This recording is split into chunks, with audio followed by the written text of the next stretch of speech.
The transmission arrived on a Tuesday morning, crackling through the quantum communication array at Luna Station with the desperation of a dying civilization. Dr. Sarah Chen almost dismissed it as another piece of cosmic background noise until the translation protocols kicked in and the words appeared on her screen in stark, horrifying clarity. To any who receive this message, we are the Zelani of the Kepler 442 system. Our people face extinction.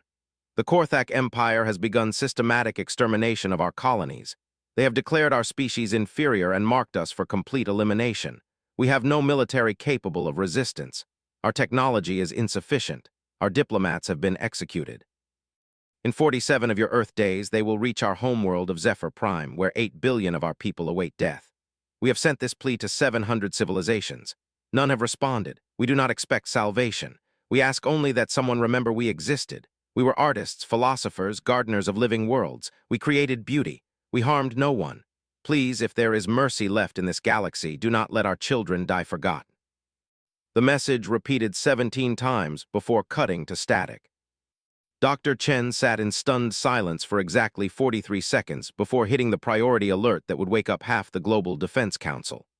Within 6 hours, the message had been verified, authenticated, and placed in front of President Martinez, Secretary General Ockhaffer, and the emergency session of the United Earth Parliament. The debate that followed lasted 18 hours and nearly tore apart the newly formed world government. The isolationists argued that humanity had no business interfering in galactic politics. The pragmatists worried about provoking an unknown alien empire. The economists calculated the impossible cost of interstellar war. Then Ambassador Elena Vasquez, the woman who had negotiated the Cairo Accords that ended the water wars, stood up and spoke the words that would echo through history. Members of Parliament, in the past century we have fought wars over resources, ideology, and territory. But never have we faced a war over the simple right to exist. The Zelani are being exterminated not for what they have done, but for what they are. If we do nothing, we tell the galaxy that humanity stands with the genocidal. If we act, we tell the galaxy that Earth does not tolerate the murder of innocents. The choice before us is not whether we can win this war. The choice is whether we can live with ourselves if we do nothing. The vote was closer than the history books would record. By a margin of 53 votes, the United Earth Parliament authorized the largest military mobilization in human history. What followed was controlled chaos on a planetary scale. The shipyards of Mars went to 24-hour construction schedules. The asteroid mining stations doubled their output overnight. Every military academy on Earth and the colonies began emergency officer training programs. The genetic enhancement programs, mothballed since the Geneva Conventions of 2387, were quietly reactivated under the supervision of the Ethics Committee. Admiral Jessica Torres, the architect of the successful defense against the Chinese corporate fleet in 2391, was pulled out of retirement and given command of what the media dubbed the Rescue Fleet. Her first briefing to the Joint Chiefs was characteristically blunt. "Gentlemen, ladies, we are going to war with an empire that has been conquering star systems since before humans discovered agriculture. They have technology we can only guess at. They have fleets that could glass our entire solar system. They have every advantage except one: they have never fought humans." The preparations took 37 days. 37 days of round-the-clock manufacturing, recruitment, and training. 37 days of debate in the media about humanity's first war of intervention. 37 days of families saying goodbye to sons and daughters heading to a war none of them fully understood. The Zelani had said they had 47 days. Humanity was ready to launch in 38. The first expeditionary force consisted of 147 ships ranging from the massive carrier fortresses Beijing and Sao Paulo to the tiny but lethal corvettes that had proven so effective in the Belt Wars. 15,000 crew members, all volunteers, all knowing they might never return to Earth. Dr. Chen, who had received the original message, was aboard the flagship Wellington as senior xenobiologist. She would later write in her memoirs that she spent the journey through hyperspace wondering if humanity was about to make first contact through an act of war. She needn't have worried. By the time the human fleet dropped out of hyperspace at the edge of the Kepler 442 system, the Korthak Empire had already made it clear that first contact with humans would indeed be through violence. The Korthak Third Conquest Fleet was holding position around Zephyr Prime, a beautiful blue-green world that looked almost exactly like Earth. 130 Korthak vessels, each one larger than anything in the human fleet, had surrounded the planet like a metal noose. On the planet's surface, cities burned. The orbital defense stations that the Zelani had built to protect their world drifted as smoking debris. Admiral Tors called for battle stations. The Korthak commander, Battle Master Thector, received the human fleet's arrival with what his species considered amusement. 147 primitive vessels against his third fleet. The humans had either courage or stupidity in abundance. Probably stupidity. His intelligence reports indicated that humans had only recently achieved faster-than-light travel and had never fought a real war in space. He opened a communication channel to the human fleet, fully expecting to receive their surrender. Instead, a gray-haired female in a blue uniform appeared on his screen and delivered a message that Thector would replay obsessively in the years to come. "I am Admiral Jessica Tors of the United Earth Fleet.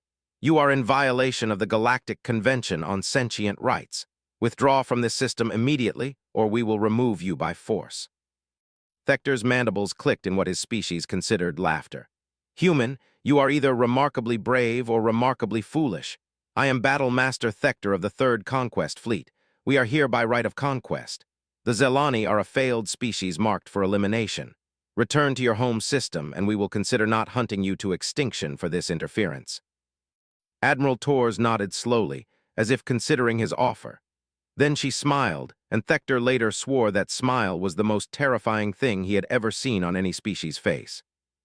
"Battle Master Thector, you seem to misunderstand the situation. We didn't come here to negotiate. We came here to show you what happens when humans go to war, all ships weapons free, for the Zelani." The Wellington's main guns opened fire exactly 2.3 seconds later. The Battle of Zephyr Prime would be studied in military academies across the galaxy for the next 3 centuries. Not because it was particularly long. The actual fighting lasted only 47 minutes. Not because of the technology involved. The Korthak ships were individually superior to anything humanity fielded. It would be studied because it was the first time the galaxy witnessed what humans called total war. The Korthak expected a traditional space battle, orderly formation flying, careful maneuvering, weapons exchanges at long range, and eventual surrender when one side accumulated enough damage. That was how civilized species fought wars. Humans, it turned out, were not particularly civilized. The human fleet split into 17 different attack groups and came at the Korthak formation from every possible angle simultaneously. The human ships didn't maintain formation. They flew like a swarm of angry insects, each ship acting independently while somehow coordinating perfectly with the others. They used tactics that the Korthak computers classified as tactically unsound and mathematically impossible. The corvettes flew directly into the Korthak point defense fire, absorbing damage that should have destroyed them, and launched nuclear torpedoes at ranges where the explosions threatened their own ships. The destroyers used gravitational slingshots around Zephyr Prime's moons to build up impossible velocity and ram Korthak cruisers with their armored prows. The carriers launched their fighters not in careful defensive screens, but in massive, overwhelming swarms that ignored their own losses and focused entirely on destroying the enemy. But what shocked the Korthak most was the humans' use of what their computers could only classify as suicide tactics. Human ships with damaged reactors didn't retreat for repairs. They overloaded their cores and used themselves as weapons. Human fighter pilots whose ships were crippled didn't eject. They guided their craft into Korthak vessels in acts of deliberate sacrifice. Admiral Tors had prepared her fleet for exactly this kind of fight. Every human crew member had volunteered not just for the mission, but for the possibility of not returning home. The psychological warfare alone was devastating. Species that fought according to mathematical probabilities and acceptable loss ratios couldn't comprehend an enemy that simply refused to accept defeat regardless of casualties. The Korthak formation broke after 23 minutes. Battlemaster Thector, watching his superior fleet being systematically destroyed by what should have been an inferior force, did something no Korthak commander had done in over 2 centuries of conquest. He ordered a retreat. 57 Korthak vessels managed to jump to hyperspace. 73 were left as debris orbiting Zephyr Prime. The human fleet had lost 39 ships and nearly 4,000 crew members. As the surviving Korthak ships fled the system, Admiral Tors opened a channel to Zephyr Prime. A Zelani face appeared on the screen, delicate features, large eyes filled with tears, skin that seemed to shift color with emotion. The alien spoke in heavily accented but understandable English. "Human Admiral, I am first speaker Zarathil of the Zelani Council. We do not have words in our language for what you have done today. You came to our system as strangers and bled for our people. Why?" Admiral Tors was quiet for a long moment, thinking of her own daughter back on Earth, thinking of the Zelani children who would now grow up free. "Because some things are worth fighting for, first speaker, and some things are worth dying for. Your people's right to exist is one of them." The message that Dr. Chen broadcast to Earth 12 hours later was brief. Mission successful, Zelani population secure, Korthak Third Fleet destroyed or scattered, casualties moderate, beginning rescue and aid operations, expect retaliation, recommend full war footing, the galaxy knows about us now. The response from Earth was equally brief. "Acknowledged, Admiral, come home when you're ready, we'll be waiting for whatever comes next. And Admiral, tell the Zelani that Earth keeps its promises." What came next would test that promise to its absolute limits. The Korthak Empire's response to the defeat at Zephyr Prime came exactly 96 days later, and it came with the fury of a 1,000-year-old civilization that had never known military humiliation. High Admiral Vexin, Supreme Commander of the Korthak 7th and 9th Fleets, stood before the War Council on the fortress world of Korthmak and delivered his assessment with cold precision. The humans are a warrior species of unprecedented aggression. Their tactical methodology defies all established combat doctrine. They appear to possess no concept of acceptable losses. Our defeat at Zephyr Prime was not an aberration. It was a glimpse into how these creatures conduct warfare. The War Council, composed of the Empire's most seasoned military minds, absorbed this information in uncomfortable silence. Battle Master Thector's testimony had already shaken their confidence.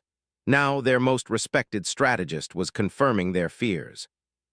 "Nevertheless," Vexin continued, his voice carrying the weight of absolute authority, "they are a young species with limited industrial capacity and a small fleet.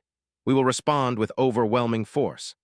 The 7th and 9th Fleets, 467 vessels, will proceed to the Sol system and demonstrate to the galaxy what happens when primitives interfere with Korthak expansion." Emperor Korthxis, ruler of 17 star systems and subjugator of 43 species, raised his armored hand. "High Admiral, what is your assessment of human defensive capabilities?" "Minimal, Your Supremacy. Intelligence reports indicate their homeworld is protected by outdated orbital platforms and a small system defense force. Their industrial capacity, while impressive for their age, cannot match our production capabilities. We estimate complete victory within 30 standard days." The Emperor's mandibles clicked approval. "Then let the humans learn the price of defying the Empire. Proceed with Operation Solar Eclipse." What Emperor Korthxis and High Admiral Vexin didn't know was that humanity had spent the previous 96 days preparing for exactly this response. And human preparation for war, as the galaxy was about to learn, was a terrifying thing to witness. Admiral Tors had returned to Earth with detailed intelligence on Korthak technology, tactics, and ship design. The United Earth Military Command had dissected every scrap of data with the obsessive thoroughness that humans applied to anything involving survival. What they discovered both encouraged and terrified them. The Korthak were technologically superior in almost every measurable way. Their ships were faster, their weapons more powerful, their defensive systems more robust. They had been fighting interstellar wars since humans were still figuring out agriculture. By every rational military calculation, humanity should surrender immediately. Unfortunately for the Korthak Empire, humans had never been particularly rational about warfare. General Patricia Chen, Dr. Chen's younger sister and the architect of the successful Titan defense campaign, presented her findings to the Global Defense Council with characteristic directness. "The Korthak Empire is everything we feared and more. They're stronger, faster, and more experienced than us. But they have 3 critical weaknesses." President Martinez leaned forward, which are: First, they fight wars of conquest, not survival. They're used to defeating enemies who surrender when losses become unacceptable. Second, they rely on technological superiority rather than tactical innovation.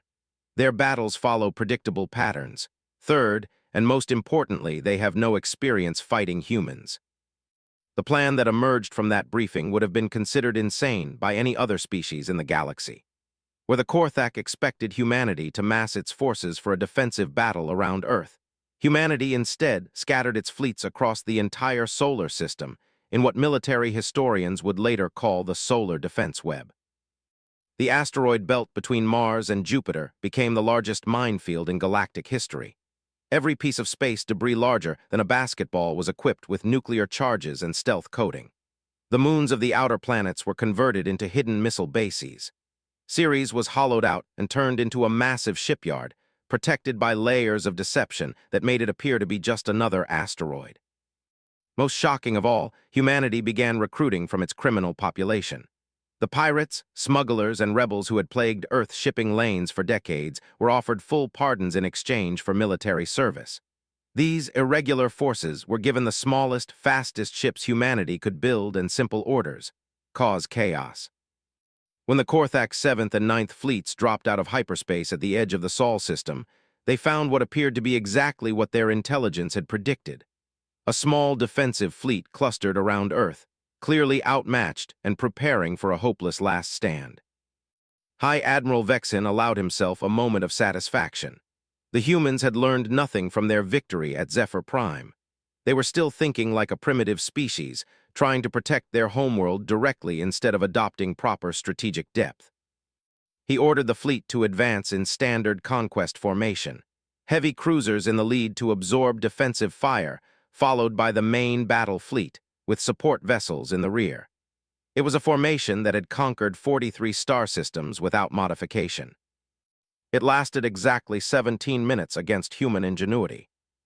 The first sign that something was wrong came when Korthak's sensors detected massive explosions throughout the asteroid belt, explosions that seemed to be moving in deliberate patterns toward the fleet. Before Vexen could process what he was seeing, the first wave of nuclear mines reached his advance guard. The Korthak shields, designed to deflect energy weapons and kinetic projectiles, proved inadequate against the sustained nuclear bombardment. Worse, the explosions were perfectly timed to drive his ships toward specific coordinates where the next wave of mines waited. As his advance guard struggled with the minefield, attacks began coming from every direction. Small human ships, some of them barely larger than fighters, emerged from behind asteroids and launched hit-and-run attacks before disappearing again. These weren't military vessels. They were obviously civilian ships modified for combat, flown by pilots who seemed to have no regard for their own safety. Admiral Vexen tried to maintain formation and push through the asteroid belt, but the human irregular forces made that impossible. They attacked his supply ships, his communications vessels, his support craft, anything that wasn't heavily armed. When his escorts moved to protect the vulnerable ships, the irregulars simply vanished into the asteroid field, only to reappear somewhere else entirely. Commander Sarah Reaper Rodriguez, formerly the most wanted pirate in the outer system, led her squadron of converted mining ships against a Korthak supply convoy, and later described the engagement in her post-war memoir. The lizards fought like they were following a textbook. Same formations, same responses, same tactical doctrine they'd probably been using for centuries. We fought like criminals, dirty, unpredictable, and with nothing to lose. Turns out that 3 years of running from Earth defense patrols was better training than their military academies. But the real shock came when Vexen's fleet finally fought through the asteroid belt and approached Earth's orbital defense perimeter. The small human fleet that had been waiting near Earth suddenly split apart and scattered throughout the solar system, refusing to engage in the direct battle that Korthak doctrine demanded. Instead, the humans began a campaign of warfare unlike anything the Korthak had ever encountered. Human ships didn't fight to win territory or destroy enemy fleets. They fought to inflict maximum damage while remaining mobile. They used the gravity wells of planets and moons to slingshot around the solar system at impossible speeds. They hid behind gas-giant atmospheres and launched surprise attacks.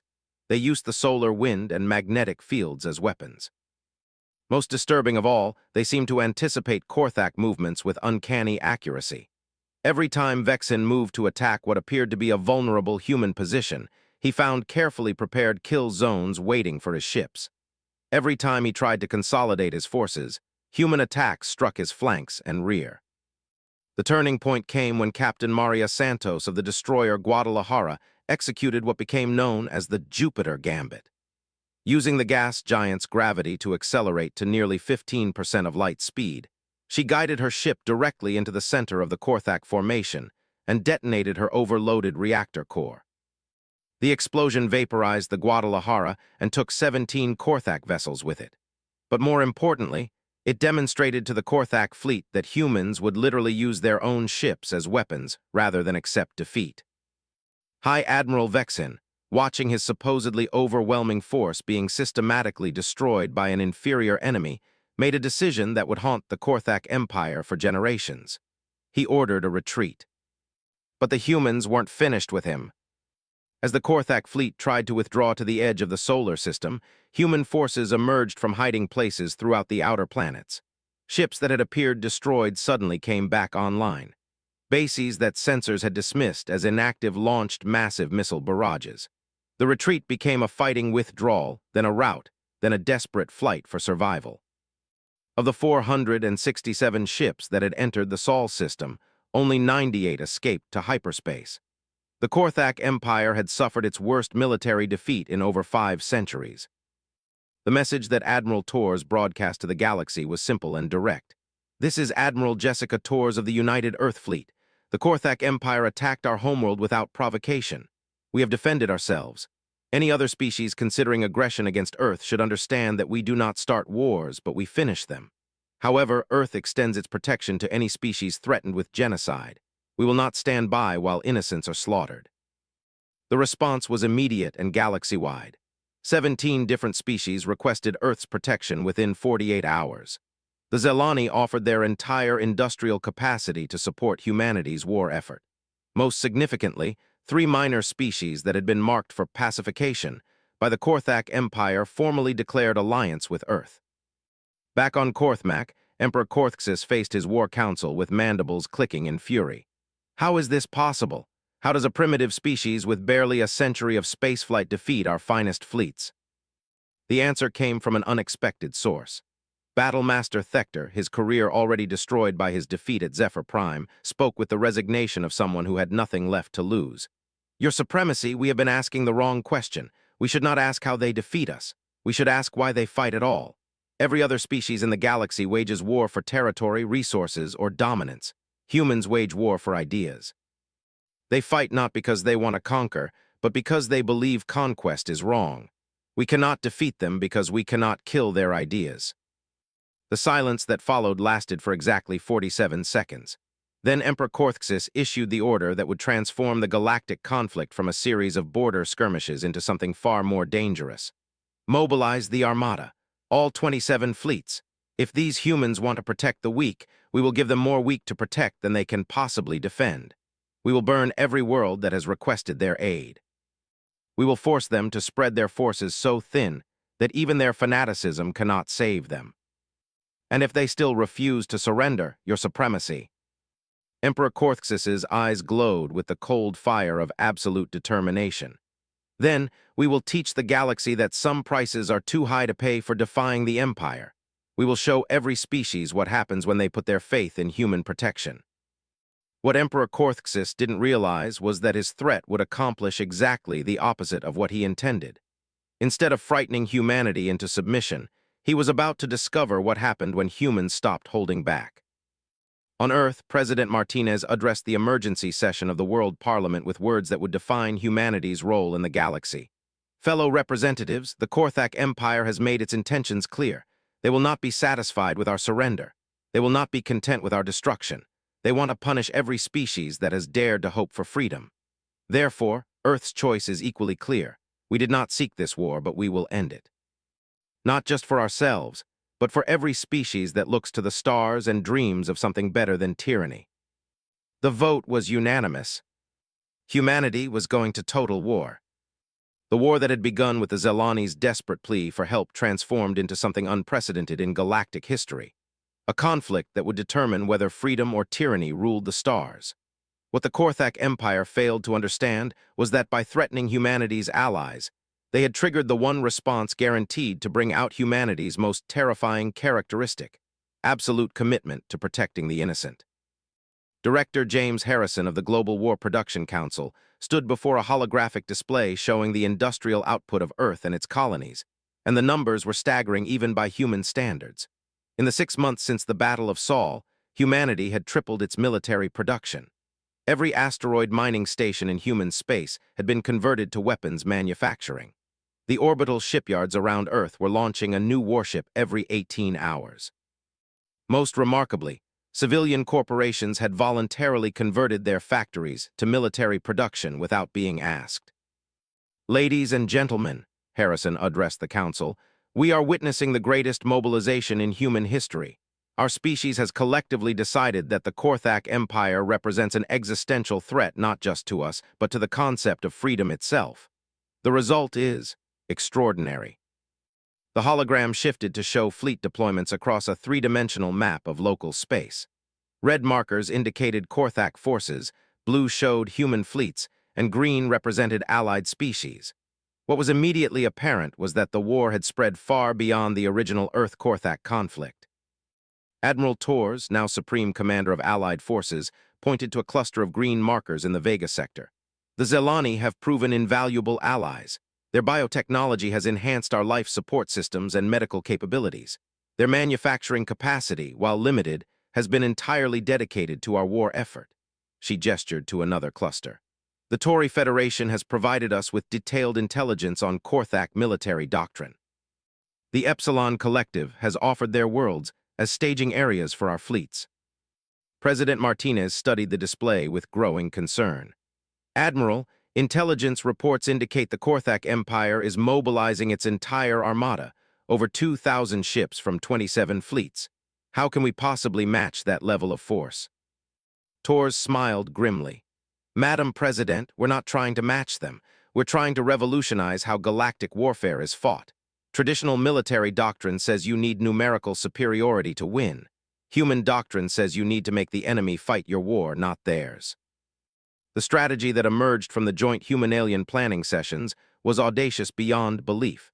Instead of concentrating forces for massive fleet engagements, humanity would scatter its allies across dozens of star systems and force the Korthak Empire to attack everywhere at once.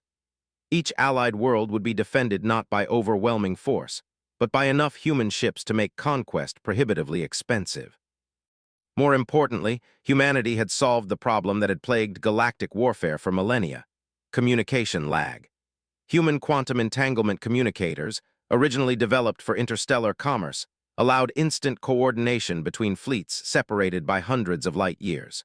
For the first time in galactic history, it was possible to fight a truly coordinated multi-system campaign. The first test of this new doctrine came in the Proxima Centauri system, where the Korthak Fourth Fleet attempted to destroy the human research station orbiting Proxima B Battle Commander Zekther, expected to find a lightly defended outpost that would fall quickly to his 43-ship fleet. Instead, he found himself facing a defensive strategy that his tactical computers couldn't classify. The human station was indeed lightly defended, only 7 ships in close orbit. But as his fleet moved to attack, human forces began emerging from locations throughout the system. Ships rose from the atmospheres of gas giants where they had been hiding in the clouds. Weapon platforms disguised as asteroids suddenly came online. Most disturbing of all, human forces seemed to be communicating and coordinating with impossible precision despite being spread across billions of kilometers. Captain Elena Rodriguez of the cruiser Defiance later described the battle in her memoir. The lizards fought like they were playing chess, methodical, predictable by the book. We fought like we were playing three-dimensional speed chess in a hurricane. Every time they moved to attack one of our positions, 3 other positions would hit them in the flanks. They couldn't keep track of where we were because we were everywhere.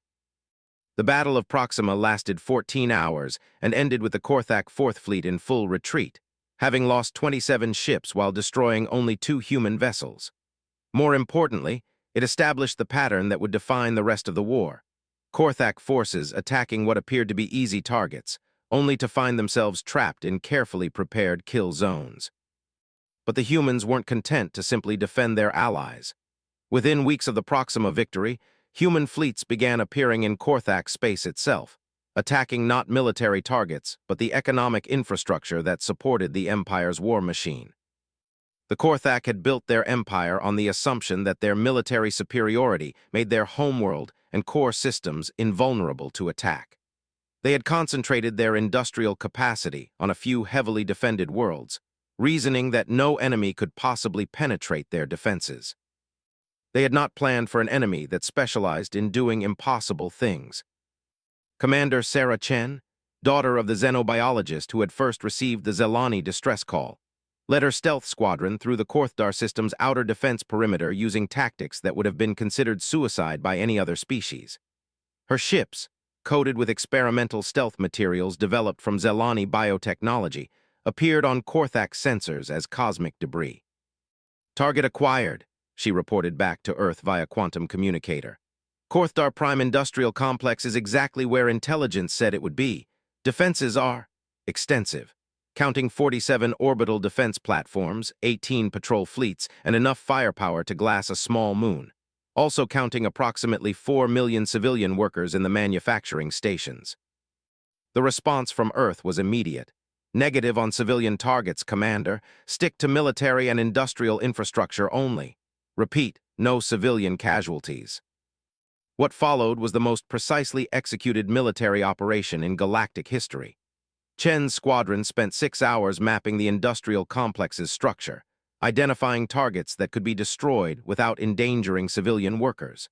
When they finally attacked, it was with surgical precision that left Korthak military observers stunned. Human torpedoes bypassed defensive positions entirely, using gravitational slingshots and stealth technology to strike manufacturing plants, ammunition depots, and fuel storage facilities. The explosions were carefully timed to allow evacuation of civilian areas. Not a single non-combatant was harmed. But the psychological impact was devastating. The Korthak Empire's most heavily defended industrial world had been attacked by a handful of human ships that had somehow penetrated defenses that were supposed to be impregnable. Worse, the humans had demonstrated that they could have killed millions of civilians, but chose not to, a restraint that Korthak military doctrine couldn't explain or counter. Emperor Korthxis received the report of the Korthdar attack in his throne room on the capital world, surrounded by the war council that was becoming increasingly irrelevant as human tactics made traditional military planning impossible.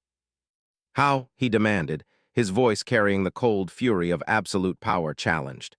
"How does a species that has barely achieved interstellar flight penetrate our core systems?"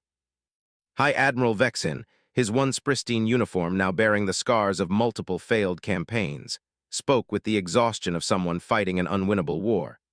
"Your Supremacy, we are not fighting a conventional enemy. They do not follow established military doctrine. They do not respect the rules of warfare. They attack where we are weakest while defending where we cannot afford to attack." "Then we will force them to fight conventionally," the Emperor declared. "Order the Armada to bypass their defended positions and attack Earth directly. If these humans want to spread their forces across the galaxy, we will show them the price of leaving their homeworld vulnerable." It was exactly the response that human strategists had been hoping for. General Patricia Chen, now Director of Strategic Planning for Earth's Defense, received the intelligence report on Korthak fleet movements with grim satisfaction. "They're doing exactly what we predicted. 27 fleets converging on Earth, abandoning their defensive positions throughout the Empire. Admiral Torres, how long until they reach our system?" 18 days, General, and they're bringing everything, over 2,000 ships, including their flagship dreadnoughts. It will be the largest fleet ever assembled in galactic history. Chen nodded slowly. "Then we'd better make sure they remember this battle for all the right reasons." The preparations that followed made humanity's previous war efforts look like practice exercises. Every ship that could be spared from other duties was recalled to Earth. The orbital defense platforms were upgraded with weapons technology that pushed the boundaries of known physics. Most importantly, humanity's allies were invited to send their own fleets to participate in what was being called the battle for freedom. The response was overwhelming. The Zelani sent every combat-capable ship they possessed. The Tory Federation deployed their entire navy. Even species that had remained neutral in the conflict sent ships to Earth, declaring that the survival of humanity had become a galactic concern.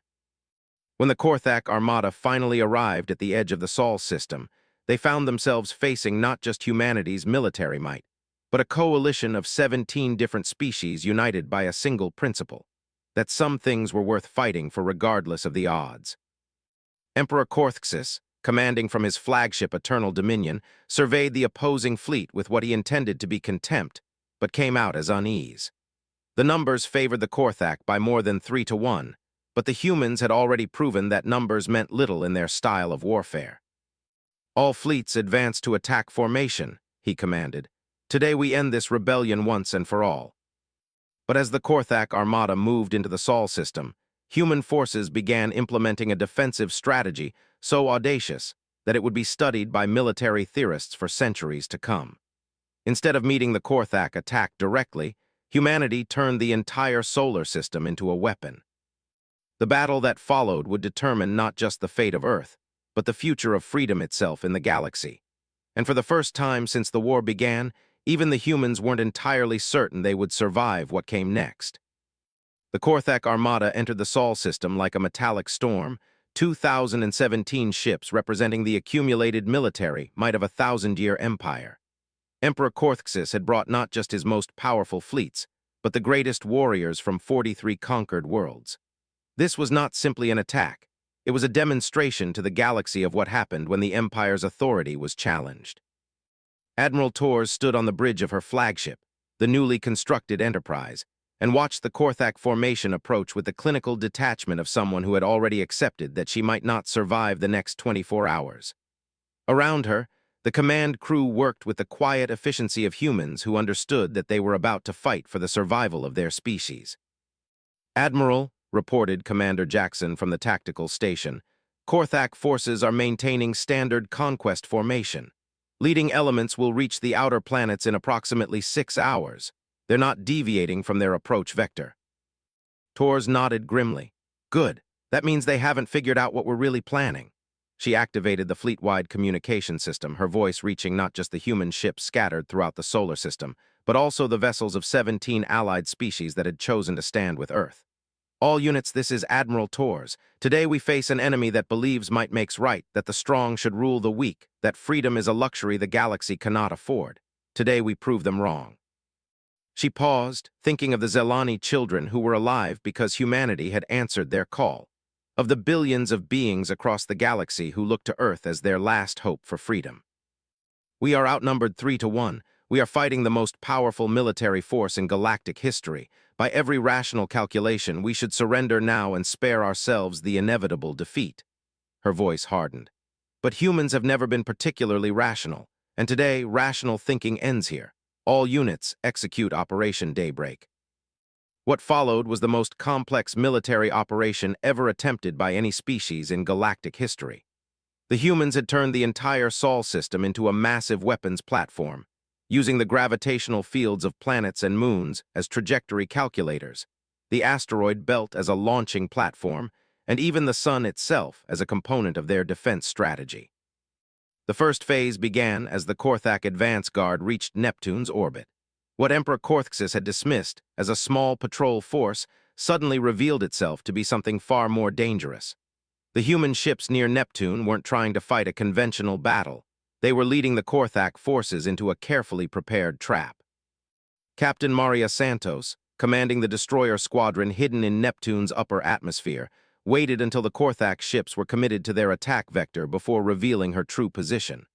"All units, rise and fire. Make every shot count."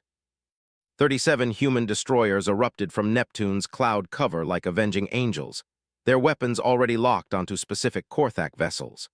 But instead of engaging in direct combat, they fired once and immediately dove back into the planet's atmosphere, using the gas giant's gravity and magnetic field to mask their signatures. The Korthak advance guard, expecting a straight fight, found themselves shooting at ghosts while human torpedoes, launched from hidden positions throughout the outer system, began arriving with mathematical precision.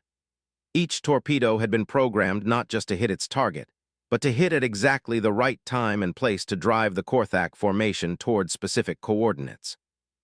Battle Commander Zekther, leading the advance guard, realized too late that he was being herded. "All units, break formation and disperse." But it was already too late. The human trap was closing. The asteroid belt, which Korthak intelligence had dismissed as navigational hazard, suddenly came alive with hidden weapons. Asteroids that had drifted in space for millions of years revealed themselves as camouflaged missile platforms. The entire belt became a launch zone for the largest coordinated missile strike in galactic history. Over 14,000 nuclear warheads, each one programmed with targeting data updated in real time by quantum communication, streaked toward the Korthak formation. The sheer scale of the attack overwhelmed even the Empire's advanced point defense systems. Emperor Korthxis, watching from his flagship as his advanced fleets were systematically destroyed, felt something he had never experienced before: doubt. How is this possible? Our intelligence indicated minimal human defensive capability. High Admiral Vexin, his mandibles clicking with nervous energy, provided the answer that no one wanted to hear. Your Supremacy, we have been fighting the war they wanted us to fight. They never intended to defend their outer system. They intended to use it as a weapon. The second phase of Operation Daybreak began as the surviving Korthak forces approached Mars. Here, the humans revealed another innovation that violated every principle of galactic warfare. They had weaponized their own industrial capacity. The shipyards orbiting Mars, which Korthak intelligence had identified as manufacturing facilities, suddenly revealed their true nature. They were not just building ships. They were building them faster than they were being destroyed. Automated manufacturing systems, guided by artificial intelligence that could redesign and construct vessels in real time, began launching newly constructed warships directly into battle. Commander Elena Rodriguez, now commanding the Mars Defense Force, coordinated the deployment of these improvised warships with the tactical precision of a master chess player. Phoenix Squadron, you have 17 minutes of operational time before your reactors need replacement. Make them count.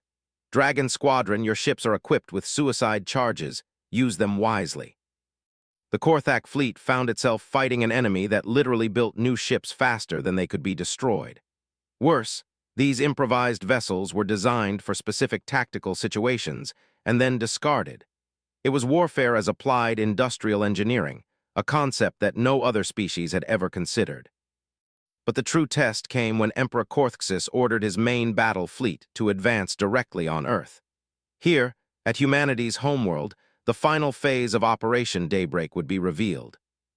As the massive Korthak dreadnoughts approached Earth's orbital defense perimeter, they encountered something that defied all military logic. The human fleet was waiting for them in perfect formation, not attempting to hide or maneuver, apparently ready for the direct confrontation that Korthak doctrine demanded. Emperor Korthxis smiled for the first time since entering the Sol system. Finally, they will fight properly. All dreadnoughts advance to close range. We will show these humans how civilized species conduct warfare. It was the last mistake he would ever make. The human ships waiting near Earth were not the main defensive force. They were a lure. As the Korthak dreadnoughts moved to attack them, humanity revealed the true scope of their defensive preparations. The moon, Earth's closest celestial neighbor, suddenly opened like a mechanical flower.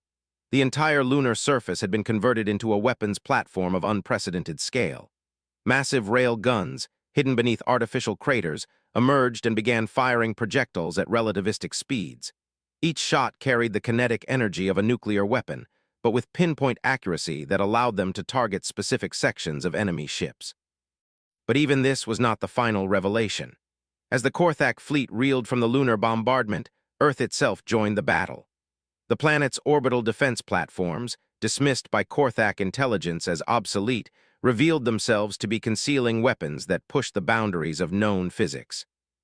Gravitational lenses focused the sun's energy into coherent beams that could cut through ship armor like a knife through paper.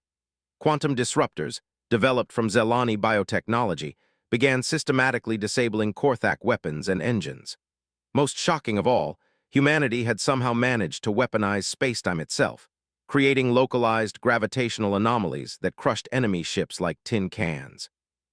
Admiral Torres, coordinating the defense from her flagship, watched as the Emperor's supposedly invincible dreadnoughts were systematically destroyed by weapons that the Korthak Empire couldn't even comprehend. All units, concentrate fire on the flagship. It's time to end this. The Eternal Dominion, pride of the Korthak fleet and symbol of the Empire's invincibility, found itself surrounded by human forces that seemed to appear from empty space itself. Stealth ships that had remained hidden throughout the battle suddenly revealed themselves, each one targeting a specific system on the massive dreadnought. Emperor Korthxis, his throne room shaking under the impact of human weapons, finally understood what Battle Master Thector had tried to tell him months earlier. This was not a war between two military forces. It was a war between two philosophies. The humans were not fighting to conquer or dominate. They were fighting for an idea so powerful that they would literally die before abandoning it. "Your Supremacy," High Admiral Vexin reported, his voice steady despite the chaos around them. "We have lost 70% of the armada. All remaining fleets are in full retreat. The flagship's defenses are failing. I recommend immediate evacuation." The Emperor looked around his throne room, at the symbols of power and conquest that had defined his reign, and made the only decision left to him. Open a channel to the human flagship. Admiral Tor's face appeared on the Emperor's screen, her expression grim but not triumphant. Behind her, the bridge of the Enterprise showed the controlled chaos of a ship in battle, but her crew worked with the quiet confidence of people who knew they had already won.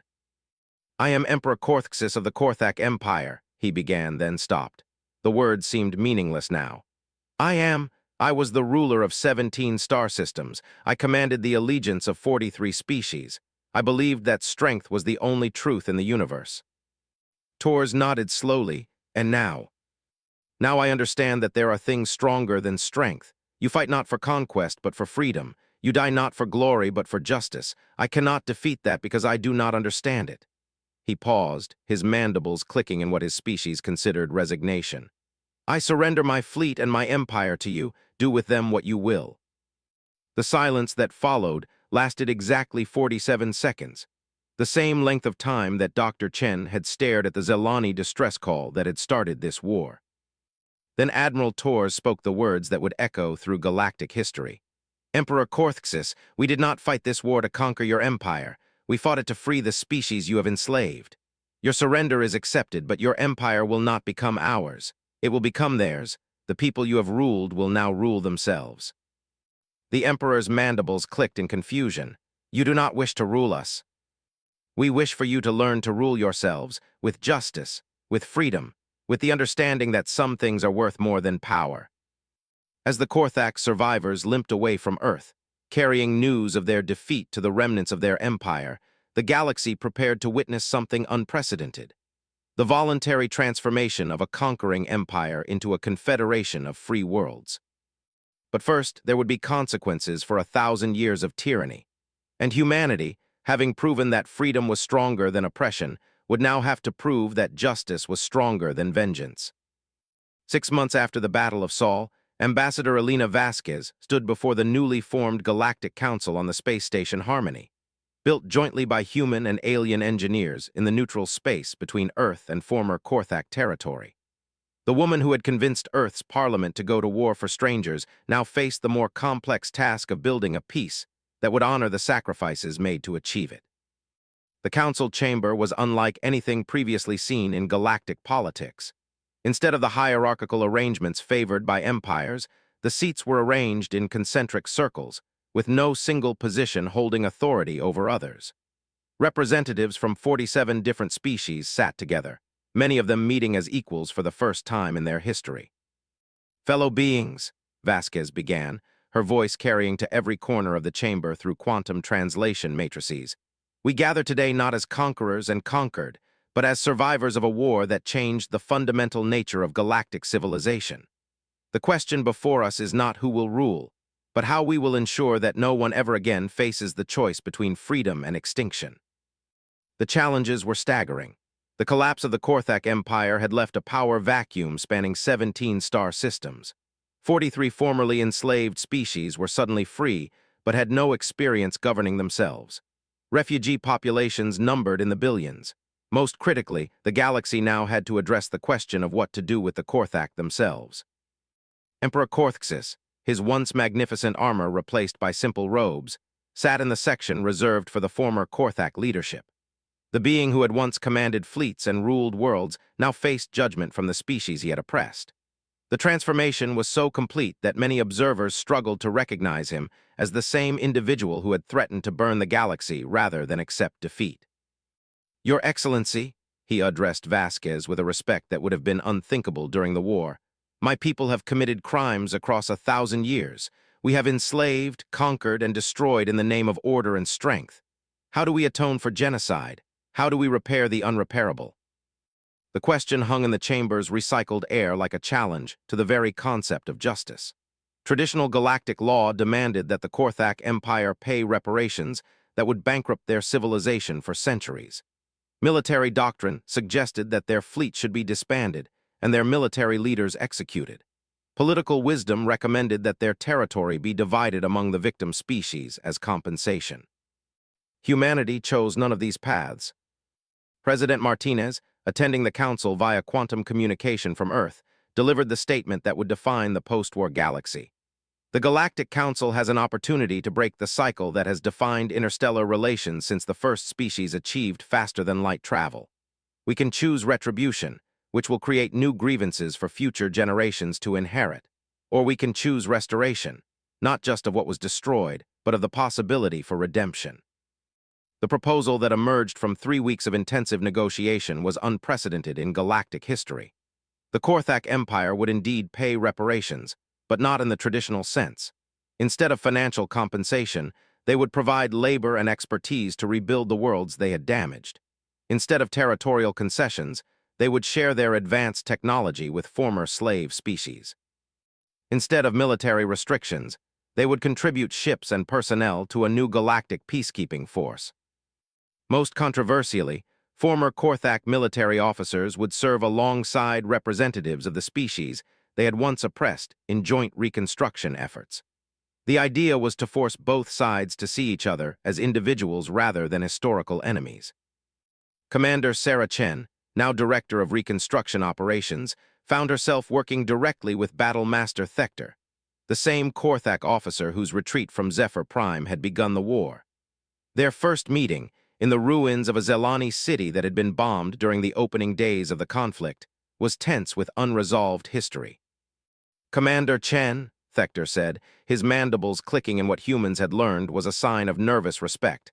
"I know this must be difficult for you, working with someone who participated in the destruction you now seek to repair." Chen looked around at the rubble that had once been homes where Zelani families lived, worked, and dreamed of futures that the war had stolen from them. Then she looked at Thector, seeing not the enemy who had fled from human fury, but an individual trying to find meaning in the aftermath of his civilization's collapse. "Battle Master," she said quietly, "difficulty is temporary. Hatred is permanent if you let it be. The question is not whether you participated in destruction. The question is whether you'll participate in reconstruction." The work that followed was grueling, heartbreaking, and transformative. Human engineers worked alongside Korthak technicians to rebuild destroyed cities. Zelani scientists collaborated with former enemy researchers to develop new agricultural techniques for war-damaged worlds. Former slaves and former masters found themselves united by the shared goal of creating something better than what had existed before the war. But not everyone embraced the new reality. Resistance movements formed among both former Korthak loyalists who refused to accept their empire's defeat and former slave species who demanded traditional justice. The most dangerous was the Pure Liberation Front, a coalition of extremists who believed that the only solution was the complete extermination of all Korthak. Their leader, a Tory veteran named Kexlan, whose family had died in Korthak labor camps, made his position clear in a broadcast to the galaxy. "The humans speak of mercy and redemption, but they did not live under the boot of Korthak tyranny for centuries. They did not watch their children taken for slave labor. They did not see their world strip-mined to feed the Empire's war machine. Justice demands blood, and we will provide it." The crisis came to a head when PLF extremists attempted to destroy a joint reconstruction project on the former Korthak colony world of Vexin Prime. The attack would have killed over 3,000 civilians, including many Korthak families who had relocated to help with rebuilding efforts.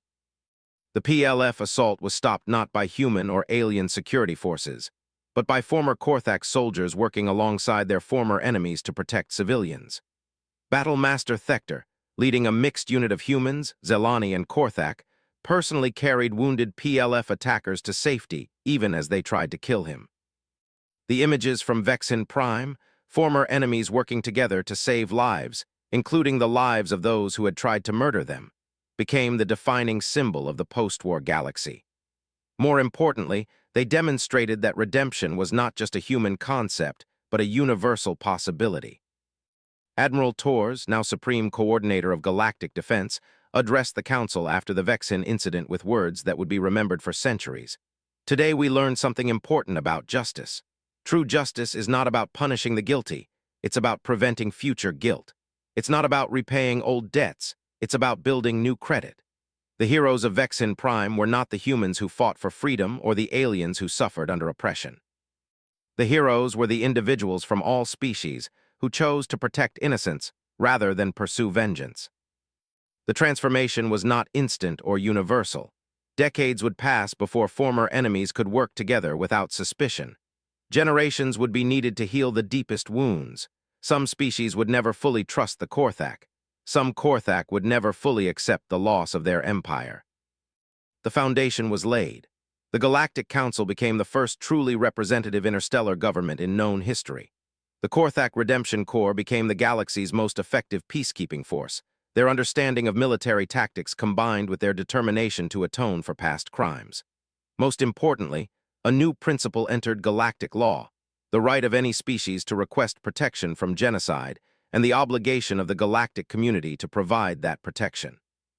Dr. Sarah Chen, the xenobiologist who had first received the Zelani distress call, stood in her office on Earth 5 years after the war's end, looking at a picture that had become the most famous image in human space. It showed her sister Patricia playing with a group of children outside a rebuilt Zelani school. The children were not just Zelani. They were human, Korthak, Tori, and a dozen other species, all learning together in a world that had almost been destroyed by hatred. A soft chime announced an incoming message. The holographic display activated, showing first speaker Zarathil of the Zelani Council, her skin shifting to the warm, golden tones that indicated joy and gratitude. "Dr. Chen," Zarathil said, "I wanted to personally thank you for your species' gift to my people, not just for saving our lives, but for showing us that the universe can be something more than survival of the strongest." Chen smiled, thinking of the long journey from that first desperate message to this moment of hope. "First speaker, we didn't save your people. You saved yourselves by having the courage to ask for help. You saved all of us by reminding us that some things are worth fighting for." And what was worth fighting for, Dr. Chen? The idea that every being in the galaxy has the right to look up at the stars and dream of something better. The idea that strength should protect the weak, not exploit them. The idea that the universe is big enough for all of us. Zarathil's skin shifted to deep blue, the color of profound respect in Zelani culture. "Your species has given the galaxy a great gift, Dr. Chen. You have shown us that war can end with something better than victory. It can end with justice." As the communication ended, Dr. Chen returned to her work, analyzing data from the newest members of the Galactic Council, recently contacted species who had heard about humanity's response to genocide and wanted to join the growing confederation of free worlds. Each new species brought its own knowledge, culture, and perspective to the galactic community. The war that had begun with a plea for help had ended with something unprecedented in galactic history. A civilization built not on conquest or dominance, but on the simple principle that all sentient beings deserved the chance to determine their own fate. Humanity had answered the Zelani's call for help with total war, but they had answered the galaxy's need for justice with something far more difficult and far more lasting: total peace. And across the galaxy, on worlds that had known only tyranny for centuries, children of dozens of species learned a new lesson in their schools. That freedom was not something to be given by the powerful, but something to be protected by the brave. They learned that genocide was not an acceptable tool of policy, that slavery was not an economic necessity, and that the galaxy was vast enough for every species to find its place among the stars. They learned, most importantly, that when innocents pleaded for help, the proper response was not to calculate the cost of intervention, but to calculate the cost of indifference. It was a lesson that would echo through the cosmos for as long as sentient beings looked up at the night sky and dreamed of something better than what they had inherited. The galaxy had learned that humanity's greatest weapon was not their technology, their tactics, or their willingness to die for others. Their greatest weapon was their absolute refusal to accept that tyranny was inevitable, that suffering was natural, or that the strong had any right to prey upon the weak. They had shown the galaxy that some wars were worth fighting not because victory was certain, but because defeat was unthinkable. And in doing so, they had transformed a cosmos ruled by fear into a galaxy guided by hope.